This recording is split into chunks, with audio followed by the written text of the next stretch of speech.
Okay, hello everybody. This is gonna be an explanation video for our ancient kill speedrun that we managed to do in 4 minutes real time or 2 minutes and 30 in-game time. This is just a practice lobby. 5 versus 0. Just kill the ancient as fast as possible. And since we already see the lineup we used here, I'm just quickly gonna go over some heroes that we didn't use and also gonna tell you a bit about why we didn't use them. So some heroes that come up when people talk about pushing fast or pushing towers in general are Jakiro and Pugna, for example. The reason why they are not good for this speedrun is that Jakiro's push is more of a slow and steady push, and Liquid Fire also has a really high cooldown on level 1 and 2, which makes him unsuitable because we don't reach higher levels than 4, and I'm gonna talk about that as we get into it. With Pugna, it's kind of the same. He really needs a level 3 or 4 on his bomb to be useful. It also only does half damage to towers, so having it on level 1 or 2 is not really all that useful compared to the heroes we see here. Another hero, other heroes which got brought up a lot were Lycan.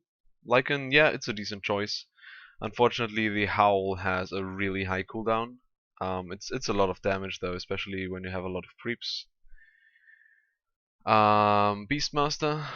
Beastmaster is decent, but his aura only gives 15 attack speed, and with Enchantress we can get a tomato from the jungle, which also has the same aura as Beastmaster.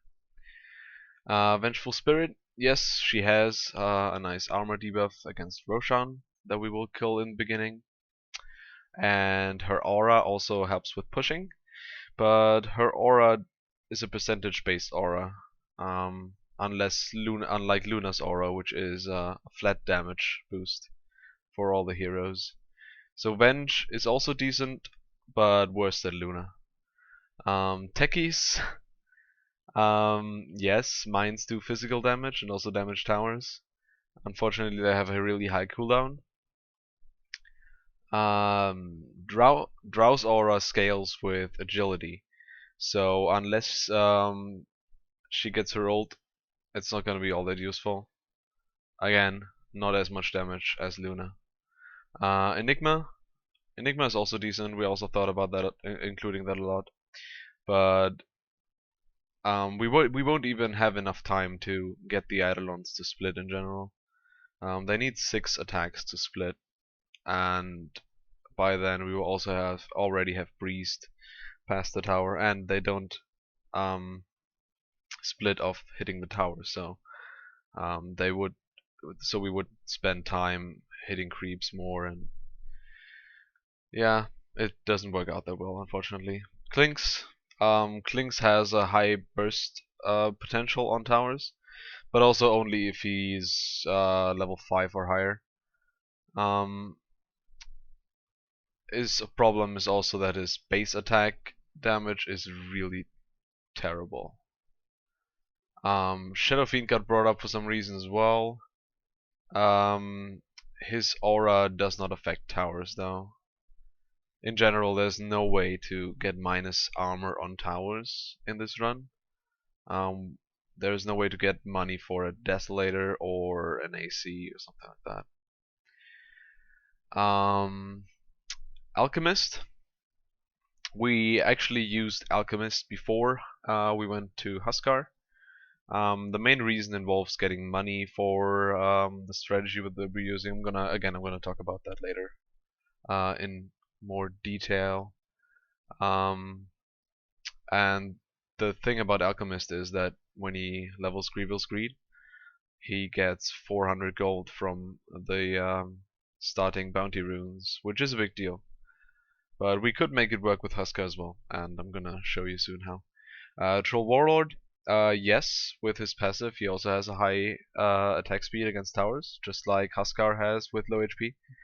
But it's not as high as Huskar's. Huskar's attack speed is actually insane. Ursa.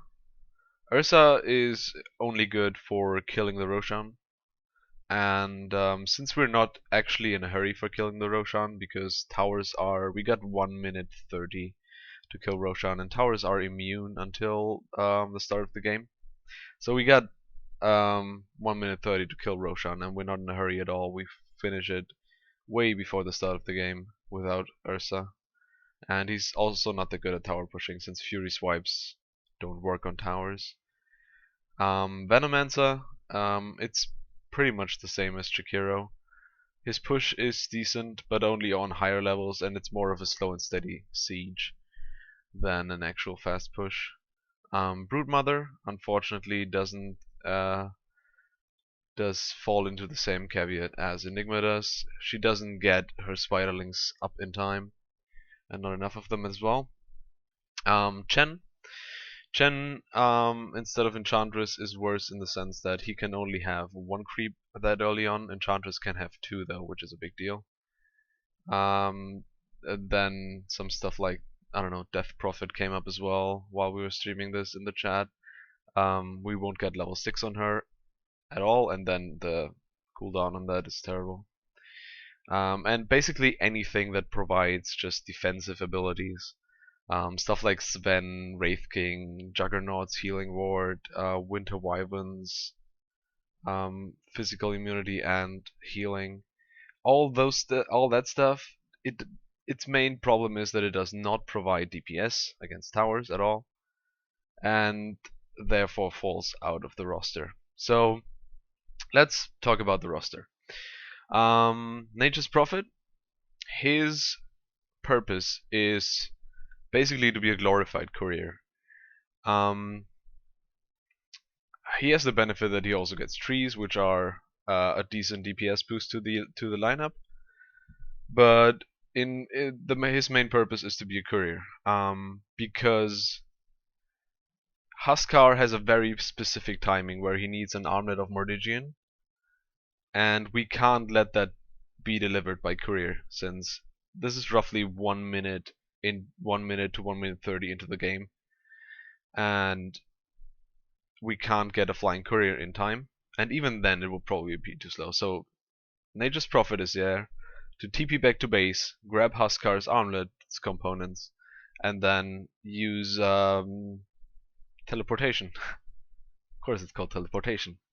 To TP back to Huskar, give him his armlet, and then we're good to go.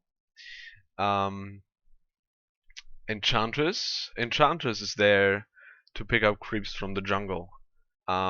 This is gonna be an Alpha Wolf all the time. We need an Alpha Wolf to get a decent time at this. Alpha Wolf have a damage aura which provide 30% damage increase to everything and everybody, which is just insane. If we don't get an Alpha Wolf, we're screwed. We have to reset the entire run. Yeah, and then there's secondary creeps that you can get. The best one is the Tomato, which I unfortunately don't know the real name of right now. Which basically adds the Beastmaster aura on top of everything, which is 15 attack speed. Leshrak is the #1 tower damage. With Leshrak we can get the tier 1 tower to fall before creeps even get to it. It's really good. Edict does physical damage and it hits towers.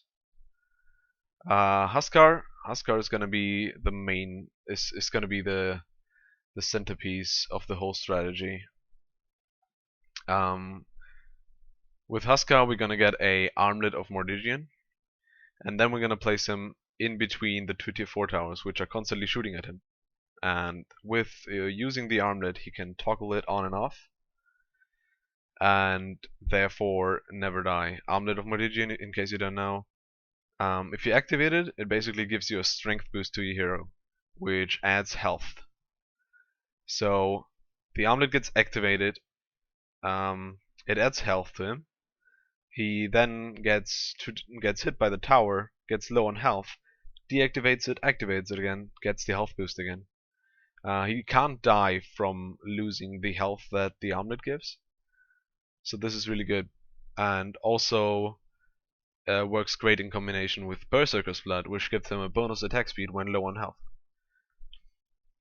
and which also makes him the far more superior choice over Alchemist. And then last but not least, Luna. Just Luna's Blessing, 14 bonus damage to heroes, and also Moonglaves, which are able to hit both tier 4 towers at the same time. Yeah, this is basically our lineup right now. I'm gonna talk a bit about the math on Huskar's armlet transition, but I'm gonna do that later. I think we can get right into the run.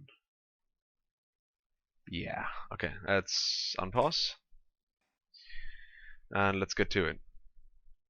So, right at the beginning of the game, there's a bunch of important things happening, of course. Buying items and then getting fast to Roshan is gonna be a big deal. So let's get over the item choices that we kind of established. The Huskar is going to buy Blades of Attack, which is a component of the armlet already. And then he gets a Town Portal Scroll pooled by Enchantress. So he doesn't have to waste 100 on a TP scroll. Enchantress gives it to him, then buys her own. Luna is getting a Ring of Basilius for the aura, for the armor aura, so our creeps don't die as fast. And potentially she can get a Vlad at the end of the game, which all kind of depends on if she gets any tower last hits or something like that. Potentially she can make a Vlads out of it after the tier 4 towers, but that's not necessary. Leshrak, all he buys is a bunch of damage, a bunch of auto attack damage items, which also help with mana, and a TP scroll. Furion is gonna buy a Null Talisman, which is also basically the same as Leshrak, the same DPS as Leshrak, and then a Town Portal Scroll as well. Enchantress is also gonna buy any second now a Smoke, a Gauntlet, and a Circlet. Gauntlets of Strength and the Circlet are gonna be combined to a Bracer later, and potentially she can get, just like Luna, she can get a Drums of Endurance after the T4s are down.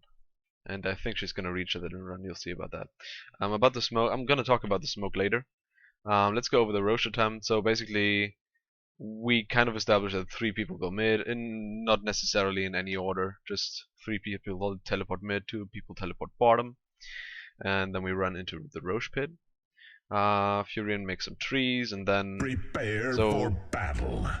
Again, as I said, it's not necessary that this Roche attempt goes by really fast. So first of all, Huskar gets hit, so he gets low, so he gets charges of Berserker's Blood on him, giving him a faster attack speed. And then we kind of established a fixed rotation. So Huskar gets moved out, one of the trees gets moved into Roche. Keep in mind here that if you have 3 people in melee range to Roche, then he will use his slam on the ground, which will do an AoE damage and also slow attack speed and move speed of everybody in the area. It's good to avoid that, but also again not necessary, since you are not in a hurry when doing Roche. It's all about the later parts of the run.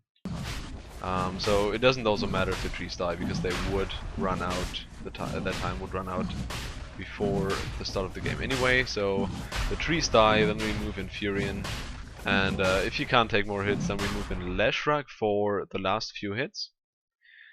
So at this point a bunch of important things happen. So Luna and Enchantress are moving out of the Roche pit. Why is that? We need level 3 on Leshrac from Roche's experience.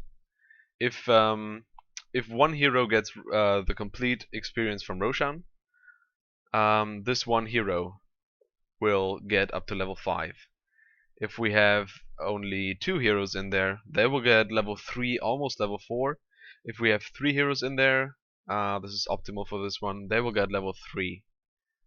If we have 4 heroes in there, they will only get level 2, close to level 3, and that is already really bad. So Enchantress moves out, she's skilled enchant. So she's good to go. You don't need Untouchable on her to tank Roshan or anything, it's all fine. We can do that with rotations. And Luna, obviously, she's skilled Aurora. She's gonna get Glaives later for level 2, which is basically around here already. So, but yeah, we don't need any levels on those heroes. We need levels on Leshrac, which is the most important one. Now we could also only give Leshrac experience to get him up to level 5, but that wouldn't speed things up significantly. And also, Huskar absolutely needs the last hit on Roshan to get enough money for his armlet of Mordigian.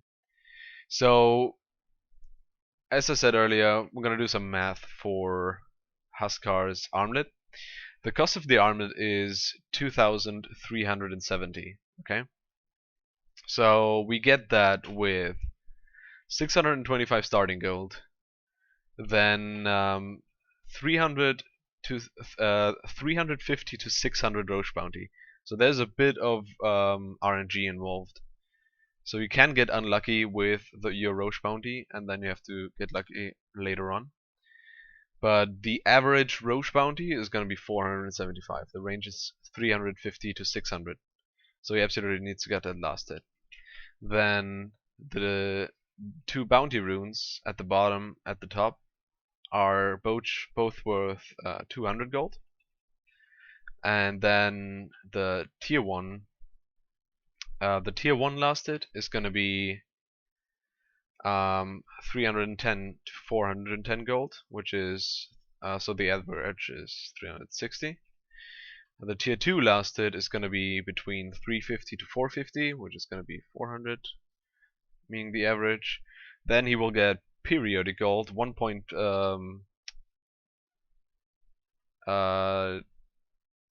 yeah, I forgot the exact value. I think it's 5/3 gold every second, 5/3 gold every second, which adds up to 150 gold after 90 seconds into the game. And this means that he will have, on average, after the tier 2, if he gets the tier 2 last hit, he will have 2,210 gold.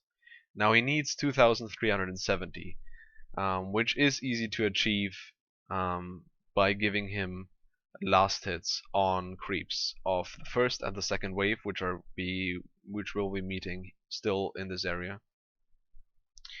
So he roughly needs 160 from creeps, and that equals 2,370 for the armlet. 160 from creeps is easily achieved by getting 4 last hits.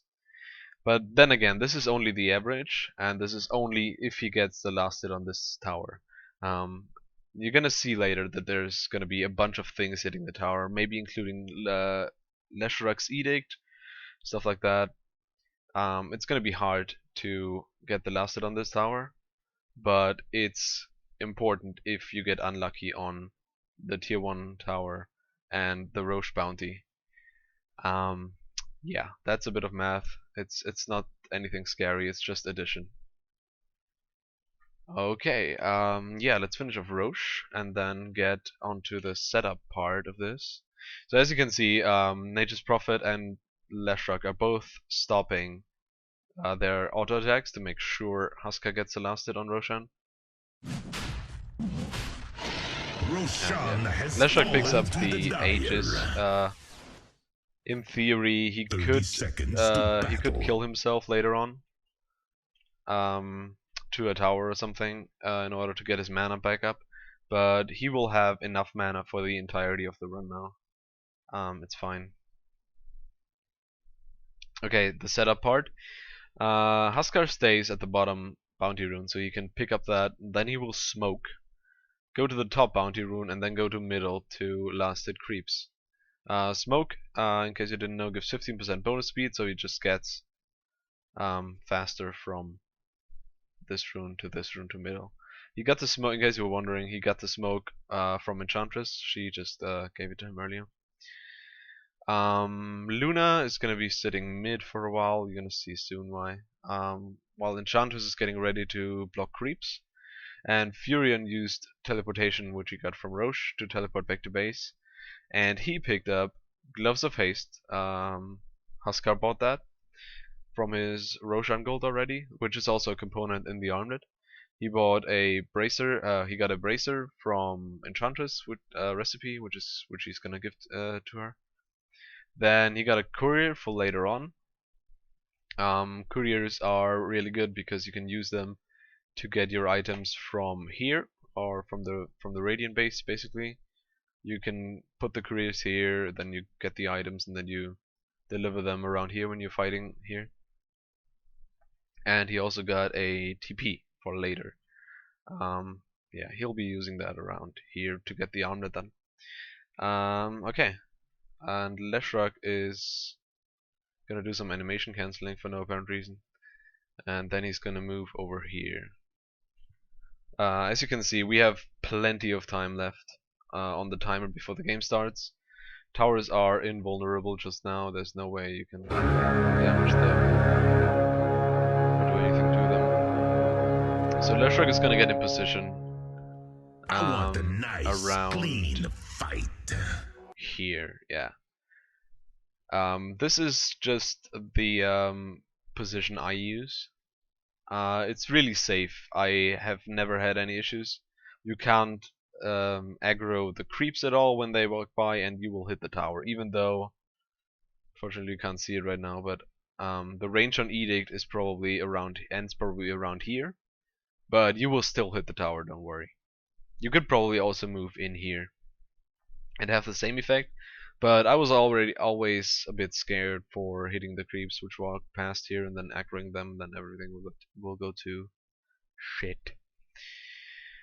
But yeah, that's just that. Just stay here, and then at 0 minutes the tower will get vulnerable. And since the tier 1 has no backdoor protection, unlike the tier 2, tier 3, tier 4 towers, middle tower is under you attack. can just edict right away and get the tower, kill the tower, start killing the tower.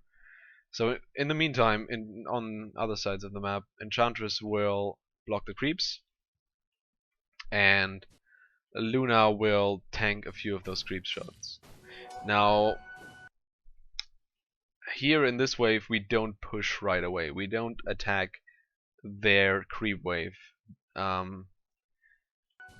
This is because we wanna stack our creep waves. So the way this happens is those creep waves are gonna annihilate each other pretty much naturally, with our creep wave dying a lot slower because of the bonus aura, the bonus armor from the Basilius aura. So they're gonna kill themselves pretty naturally. So the next creep wave is gonna meet up roughly at the same point here, with our creep wave a bit pushing, of course, because of the aura. So we will have a double creep wave, or a 1.5 times creep wave, when we're gonna push in any further than that. There's no reason to push into the tier 1 right away, since Leshrak is taking good care of that, and also Huskar needs a couple of last hits still. Sorry. We tried stuff like tanking the entire enemy creep wave with Luna or Furion, to not damage our creep wave at all. Unfortunately, then our creep wave pushes too fast, and the second creep wave will meet inside the tower. inside the tier 1 tower, and it's generally something you want to avoid at all times. Like getting shots from the tier 1 onto anything. Radiant's middle tower Okay, is so as you under can see, attack. one of our creeps dying is not a big deal at all. So this creep wave just gets killed by Huskar, getting last hits from it. And he should get all of them, really. And then, yeah, oh yeah, shit, I forgot something, sorry. I'm gonna rewind a bit to roughly about here, okay. Because Enchantress is also doing something important. Neutral creeps, yeah, neutral creeps spawn here, here, here, and here, and here, obviously. You all know that. But they also spawn only 30 seconds into the game. So we want an alpha wolf. This is the absolute sole reason we have Enchantress. And if we don't get an alpha wolf, we basically have to reset because the time is going to be terrible. 30% damage increase is so big. Alpha wolves can only spawn here and here. And they have a 1 in 5 chance of spawning in either of them. So 1 in 5 chance here, 1 in 5 chance here. So we're basically gonna check both creep spots for those alpha wolves. Fortunately, there's none here. This would be perfect. Radiant's middle tower is under attack. But there's gonna be, as you can already see, there's gonna be alpha wolves here. Now here is gonna be the, oh yeah, the Hellbear Smasher. He has the Swiftness aura, which is basically the same aura as Beastmaster aura on level 1, giving 15 attack speed. And we will also pick that creep up later. So yeah, Enchantress is gonna pick up this Alpha Wolf. Theoretically, and this is also what we did in earlier runs, you could stack this camp and this camp once at the 1 minute mark to increase your chances to get a Alpha Wolf, but it's really slow, so we decided not to do it. We decided just to do it, just to go for the RNG, maybe reset a couple of times over not getting a wolf, but you can still finish decent runs with getting a stacked alpha wolf. But for really good times, you need to get one right away, either here or here. Getting it here does not make a big difference over getting it here. Okay, so in the meantime, Leshrek's Edict is gonna go off cooldown. And he's gonna cast it right away again. Is under attack. This is already the third edict. So he will need 3 level 2 edicts to get this tower, to kill this tower completely.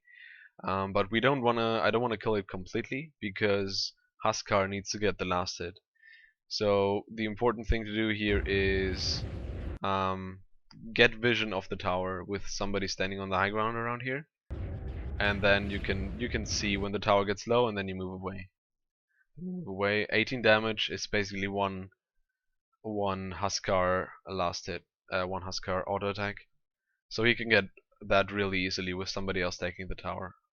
So he doesn't wanna die. He doesn't wanna just go in, take 2 tower hits and then die. So Luna's gonna tank the tower for those hits, and then he will get the last hit on that. It's really easy to get the last hit on this tower, with Lash walking away from there, and out of edict range as soon as it gets too low. Alright, so I'm gonna go back a little bit again because there's just stuff happening all over the map. While Leshrik is last hitting, he's casting edicts. She's gonna get a wolf. Furion is casting some treants. He's creating treants around here. I don't know, you can also do it here or here. It doesn't really matter, I think. We want to do it around the 40-second mark, maybe do it a bit later. It's not that precise. And then Furion is gonna pull the 3rd creep wave, which is gonna come out of the tower, which is gonna spawn at 1 minute. So we don't at this point we have enough bounty from the creeps and everything, and we just want to push as fast as possible. So this creep wave would just get in the way. The one that's spawning in 1 minute would just get in the way, would slow things down. So he's gonna try to pull that creep wave. Radiant's middle tower has fallen. Unfortunately, he didn't get all of them. So we may have lost a small bit of time there, but we can nuke this thing real quickly. So he's gonna pull them to the neutral cramp. So here you can see Huskar getting the tower hit pretty soon. So she's gonna tank 2 tower hits. Huskar's gonna just get Radiant's middle tower has fallen. So then we have the Alpha Wolf. The Alpha Wolf is already going on lane to help the push of this tier 2 tower. And then we also wait for the cooldown on the enchant and get the Hellbear Radiant's Smasher. middle tower is under attack. And go directly to the lane as well. It's a bit unfortunate that this range creep ends up following us here, but it's not that big of a deal. Those 2 creeps are just gonna kill off the other Hellbear and then move to the lane, but we're gonna be past that then. That's the big deal. So pushing the tier 2. Let's go back a bit. Pushing the tier 2 basically just as fast as possible. As Leshrac, you wanna just turn on your edict. Radiant's middle tower. Push it, push it, push it. Is under attack. Not much to it.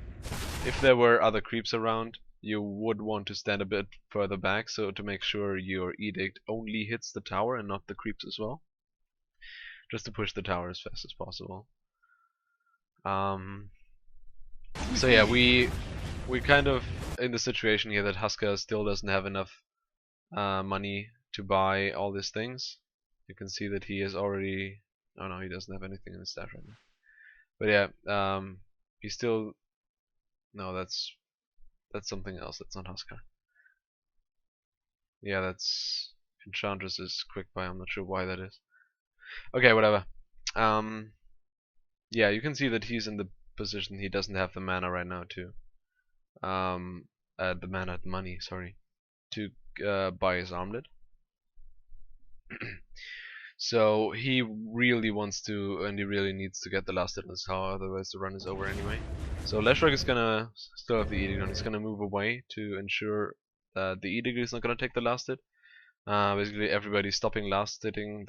The Treants are gonna stop to attack the tower, and Huskar actually gets it, which is really good for us. And this is the time where also Furion is gonna be the courier. He's gonna port back. Middle tower has fallen. Huskar is gonna drop his stuff from the stash. Furion is also gonna pick up another courier for later, and then he's gonna use teleportation to get back to the team. Radiant's middle tower is under attack. He also picks up Blades of Attack for himself to get a bit more damage out of it. Those 2 creeps who were here killing the Hellbear actually ended up killing off this range creep. Again, it's not that big of a deal. It's unfortunate, yes, but nothing too bad. In pretty much every single run, there's always something that was not ideal or can be different. Yeah, pushing the tier 3. So again, you want to just push as fast as possible, attack with everything. Something you want to be careful about is the tower not hitting and actually killing off the wolf and the Hellbear Smasher. Hellbear Smasher is not that big of a deal. He has a high life pool and also 4 armor, but the wolf only has 600 HP, and he did get sniped off a bunch of times by the tower. So you want to be careful with that. Leshrac is positioning himself around here, around this side, because we will have to kill the creep wave which spawned at 130. I can actually just go there. So we will have to kill the creep wave which spawns at 130, and this creep wave is mostly walking around here and then killing stuff up here. So Leshrac, you want to move in is under attack with the edict if it's ready, and then move in here so the edict only hits the In a couple of slower runs, you will see that the edict is going to be up and you will be fighting the creep wave at the same time. So always make sure you're out of the creep range, out of the range of the creeps. So now is the time when Furion ported in and gave the Hamlet components to Huskar.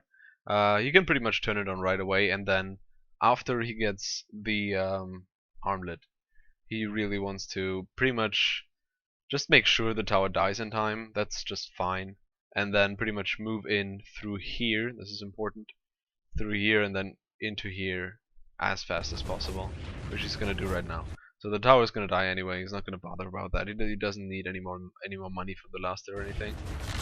And basically the whole team is gonna continue moving through here somewhere, and ignoring the barracks. The barracks just take they take a lot of time to kill, and they don't add any benefit unless you then also wait for the next creep wave which spawns and gives stronger creeps and stuff like that. And that's generally like 30 no, that's more than 30 seconds, way more than 30 seconds, which that would take for the creep wave to get here. So ignoring the barracks is a really big deal that we can do thanks to the armlet. Before the armlet's ready, we basically had to kill those things and then have creeps tank the tier 4s because they really have a high damage output. And then yeah, the whole team moves in. The whole team moves in to the tier 4s. Luna got her glaives. Luna needs to attack the top tower. This is important. Because then the glaives will actually bounce towards the bottom tower as well. Furion is gonna soon make some more trees all the time, basically. Then he's gonna use his couriers. Couriers are basically then used to just get items from here to the people there. So Enchantress can complete her drums of endurance. If Luna had more money, she could complete her flats. Huskar is gonna get more blades of attack for more damage. Leshrak is gonna build some null talismans from the money he got so far, and Furion is also gonna get some damage items in general. No talismans are really good value for intelligence characters. Top tower is with Furion attack. and his edict, you want to position yourself around here. You want to make sure that you only hit one shrine, one building, one shrine with your edict. Unfortunately, there is no position at all where you can only hit those two towers and not a shrine at all. But yeah, this is the best one. I think. You can probably also do it on this side, but I have not tried. And standing right in the middle hits both of those. But this one will only hit this. Tower is under.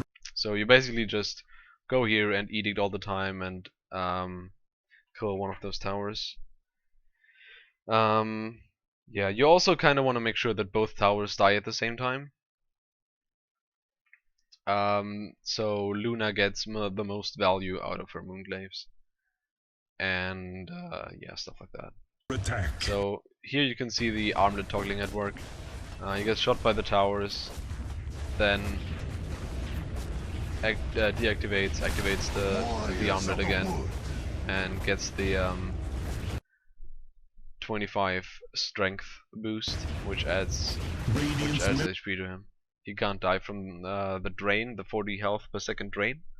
So this is really good for him. And now he's basically just gonna keep it on all the time.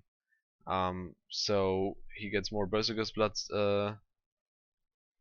stacks and basically benefits from the damage and the attack speed and everything. Its middle tower has fallen. As Leshrak, you wanna move around here. So your next edict only hits the shrine. If you stand here, you will hit this shrine. Only hits the ancient. If you stay here, your edict also will hit this building. It's not good. So Enchantress is gonna get her drums from this courier. This courier is gonna provide some blades of attack to Huskar. At this point, you really want to have two couriers. Just because there's like a high frequency of people who need stuff.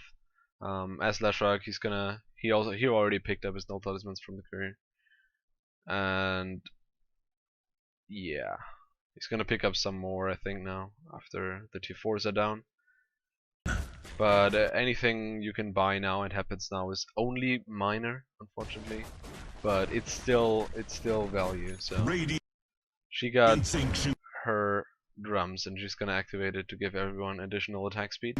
Under attack. Unfortunately, Leshrac didn't get hit by the buff, but yeah, as I said earlier, in every run there's probably something that can get optimized a bit more.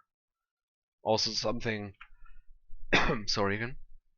Something we noticed earlier, that the courier was giving some branches to Huskar instead of this one blade of attack, which you never know, it might be a second. So, but yeah, the edict. So yeah, you can see the edict only hitting the ancient now.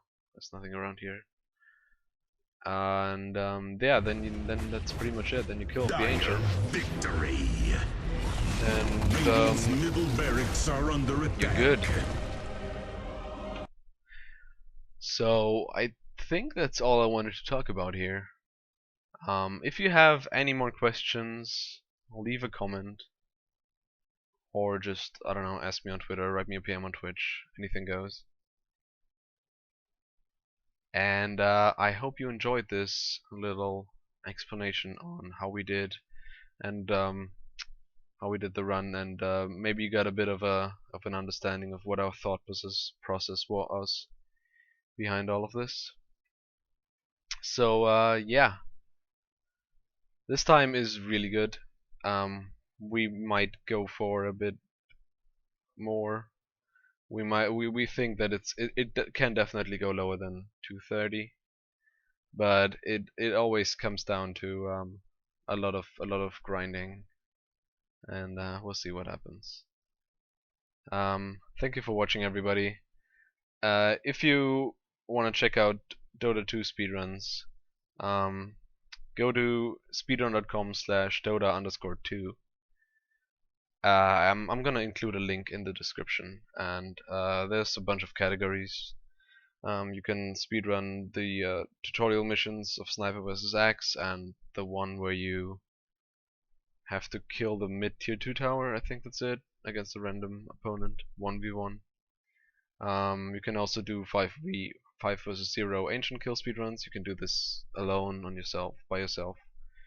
You just gotta provide a video proof of your time, just submit it, and then you're good.